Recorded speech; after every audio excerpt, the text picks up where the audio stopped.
Hi, my name is Joe Jackson. I'm a journalist, author, interviewer, and broadcaster. And last night, July the 7th, 2021, as with countless millions of people, I watched with great delight on TV the football match between England and Denmark. And like many, though not all, of course, I got even more delighted when Harry Kane scored the first goal for England, an equaliser. I may have been watching the match in Dublin, but I swear I could hear cheers on nearby streets. Or maybe that was just the sounds wafting all the way over here from Wembley.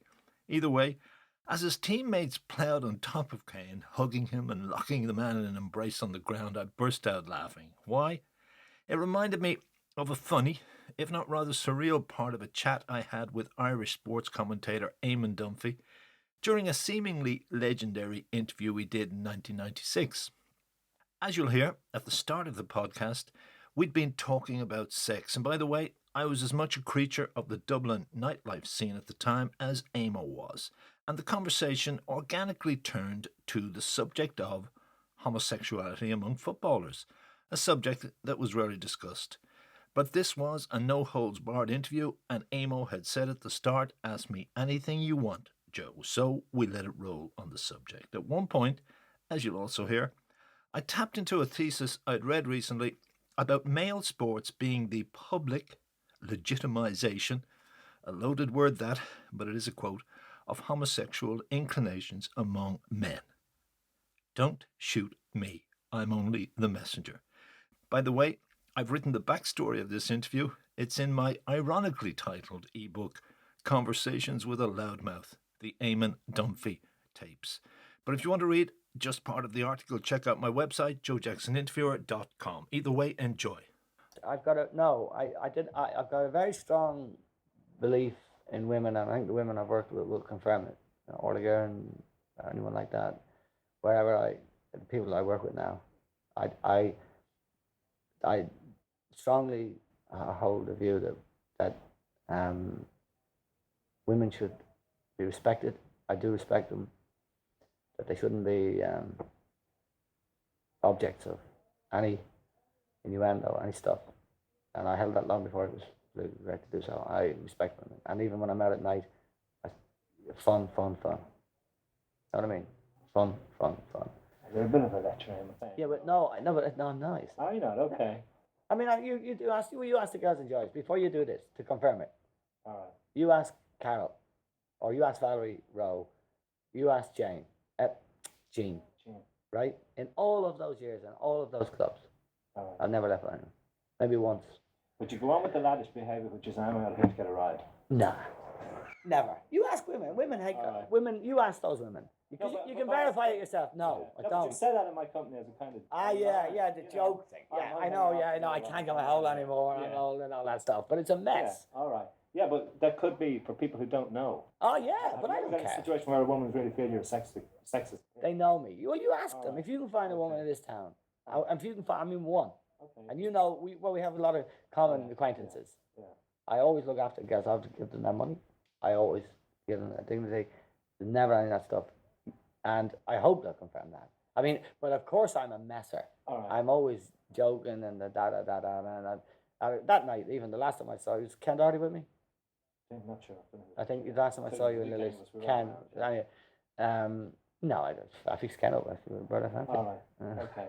Yeah, but I mean, what about that situation where you say you wore the T-shirt for watching two women? Was that exploitative? No, I wasn't watching them. I wasn't watching them. You were with them. I was with them. And they were willing completely. They were. Absolutely. There was no exploitation involved. Not at all. They were. You. No, I met them in Joyce. All right. Okay. It was a common. So, but can you honestly say, looking back in your life, that there was not a situation where you exploited a woman? I don't even mean sexually. I mean in any sense. We can't all be saints. We can't all have been. I'm not a saint. Correct. I mean, I'm not a saint at all. An abusive situation, maybe when you were too young to know. No. Well, you'd have to be a complete bollocks to say yes to that. Yeah. To say you never did it. Right. I'd have to think about it. But well, even like the Manchester girl you mentioned earlier. No, I mean I actually wasn't able to do that. I actually. I'll go through it all the way. No, I always felt that kind of sex was unsatisfactory. Did you? Yeah. I mean, I have got good friends and have had them over the years, women who I think sex has got to be a mutual thing. Whatever the deal is, it's got to be two parties to it. In other words, you meet a girl who's, say, promiscuous, and she wants the thing, it's a deal. You meet someone who has a different approach to it. Yeah, there has to be a compatibility of a mutuality there for the thing to be really, you know, to feel good about it afterwards and are good about it at the time and to go on with that.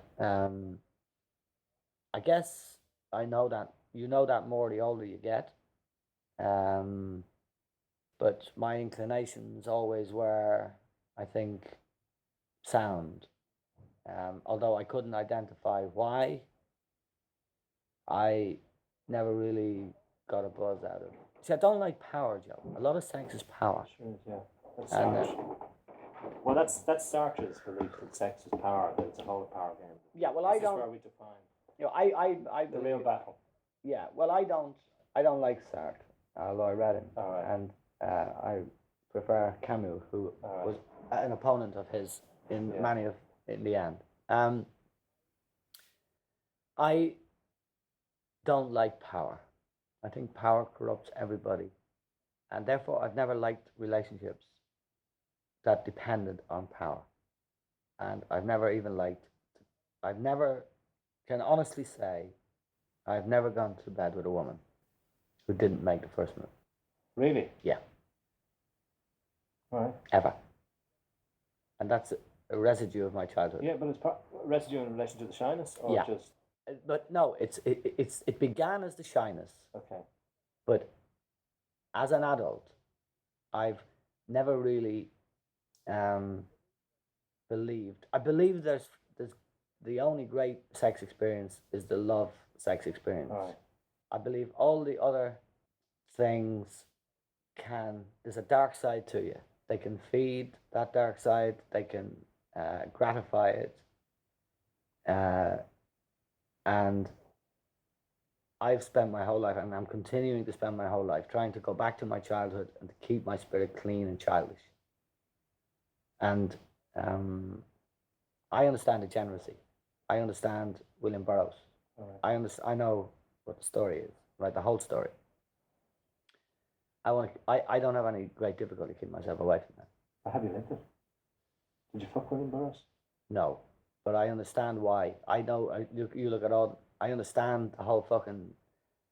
I understand the neurosis. I understand the fucked upness. I understand Larkin say I understand that whole thing about how he had porn secret stash of. I don't know if you know all of this. No, but Well, yeah. I mean, he was a misogynist. all right. He played 3 women off against each other all his Alright. life. They didn't know about each other. Didn't know about each other. His mother was a big thing in his life. He was a great poet. He was an aesthetic. He was all kinds of things. He was a librarian. When he died, they found this amazing stash of ferocious porn. Okay. So that is just one case. Auden, the whole thing about homosexuality. Why? That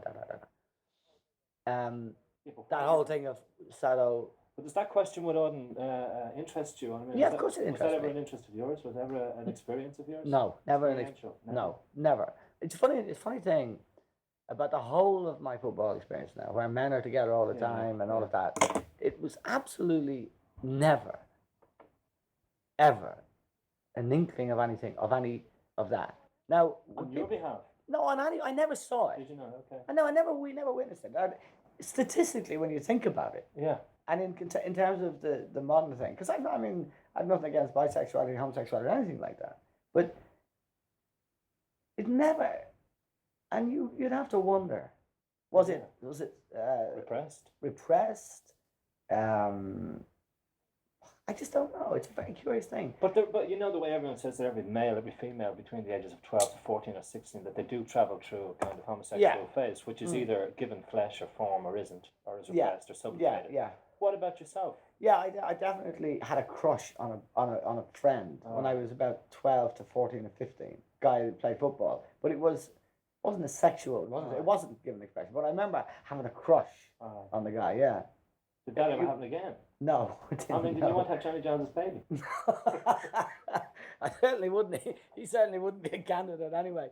No, but I remember going through It's that. too cuddly. Yeah, I remember going through that experience once. But it was actually a great deep friendship. All right. And and it was a passing thing. Right. But all those years playing football with boys together, there's never hard-ons quickly and wondering how am I getting a hard-on when I'm with men? No. No. I never. It wasn't in our frame at all. No. Did you even hear of exploitation of players by management? No, I never. No. I think there was different times, Joe. I really do. Right, okay. 1916, 1977 were the years I played. I think it wasn't even in our frame of reference. But Jesus, I mean, just knowing as I know about the popular music industry at the time with the Larry Parnses and all those people, there was a huge power elite who did exploit and abuse teenage boys. You know what I mean? Yeah. So I'm surprised. I believe you when you're telling me. I'm surprised that there wasn't a residue of that carrying across into there wasn't football. But there wasn't. I mean, I remember there was once the only thing I ever heard the guys who played for Southampton. There was a very well-known England international. All right. Who was they said he was a bit dodgy. Was the phrase. Yeah. Now I can't name him, but that's the only time in the whole. But the point is that it was regarded as a sort of a joke. I mean, and in the football culture, homosexuality was regarded as an aberration, as a freak thing, as a I mean, the gays always respond in that the whole thing is fucking coded homosexual all over the place. Yeah. No, don't they? You read that analysis. Well, I know Dennis Wise is apparently an icon of the gay community in England. Yeah, and I think Fashion knew as well. But don't they say that it's like men legitimizing their homosexual aspirations and inclinations in a kind of public arena? They say it of a lot of sports. They may say it. I can honestly say that I think it's wrong in the first instance. What is? That if that's the analysis of it, I think the analysis is wrong. All right, okay. I think it's mistaken. I think the whole male bonding thing is actually about a non-sexual. Do you? Yes. Because now you're seeing all these revisionist readings of buddy movies like Robert Redford and Paul Newman. Yeah. They're all now being read as coded gay love stories. Yes, but you see, I think that that resonates now. I think there's a huge and powerful gay lobby and gay culture. I think there's also a huge willingness for men and women, I mean the lipstick lesbians say, to reassess their own thing. But I think there's also a kind of a sense which particularly women want to maybe experiment with sex because men are a turn-off, because the power thing is a turn-off.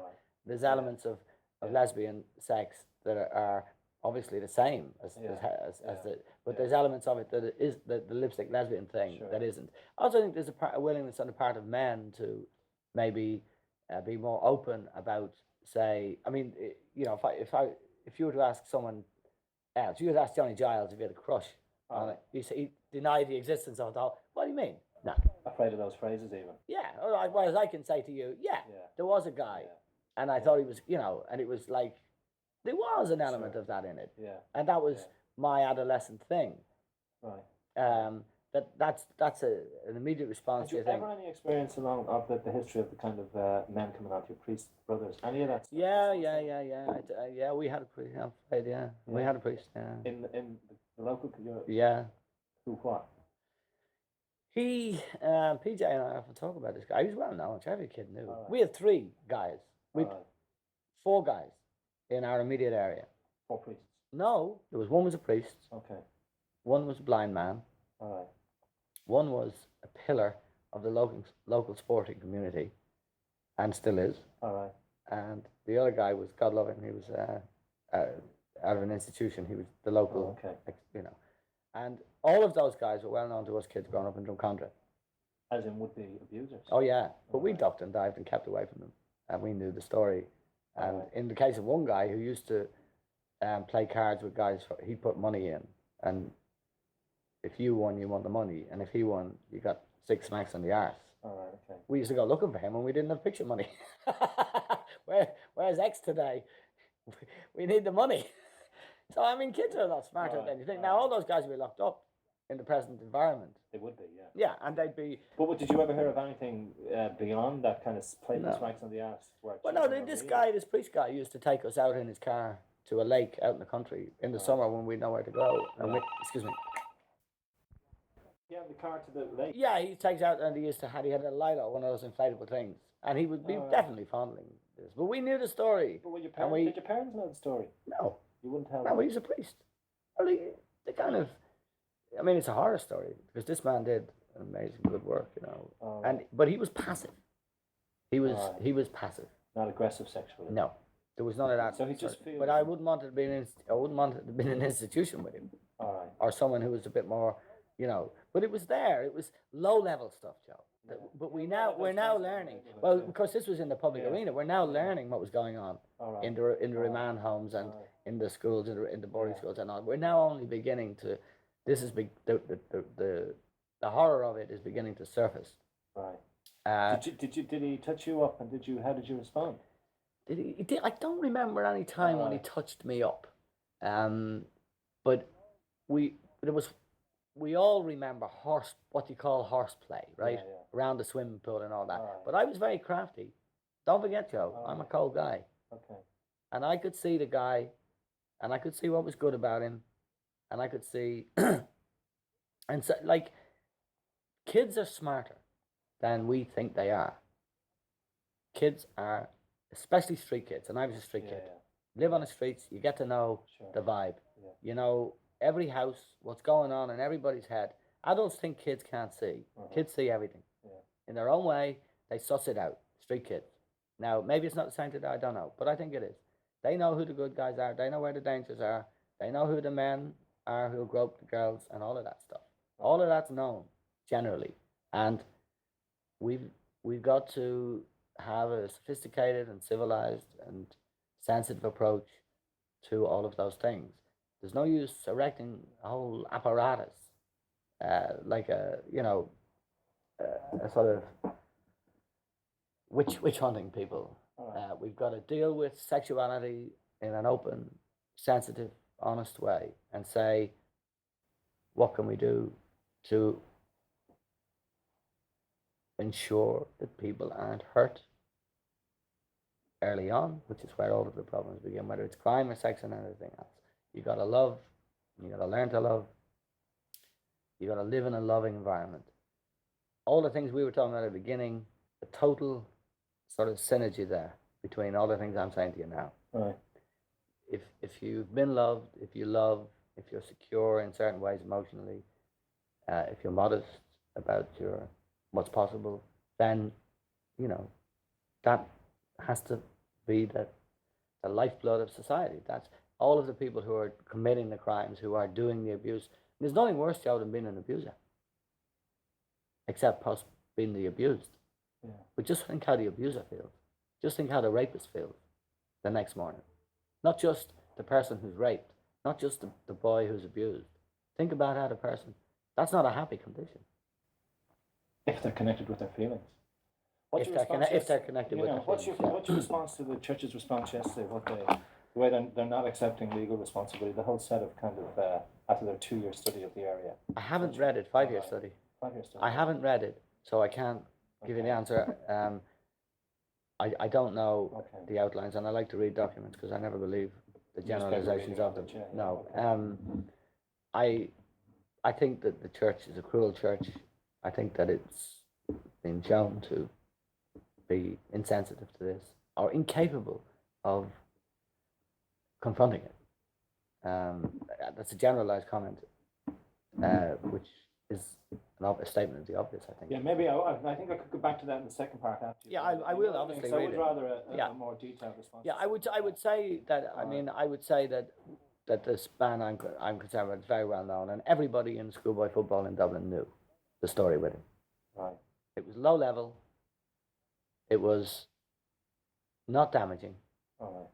He was doing amazing amount of good work. He was, I think, he had paedophile inclinations, which were, as far as I know, and I pretty do know, because I know all the people through generations. I mean, John Giles played for the same club. Okay. They never manifested themselves as anything other than leanings. Horseplay and leanings. Yeah. Right. And being in the presence of kids, even, you know. I mean. Right. Yeah. Hi, this is Joe Jackson here again. I thank you for listening to this edition of the Joe Jackson Interviews podcast. And don't forget, you can read my AMO interviews on my website, joejacksoninterviewer.com.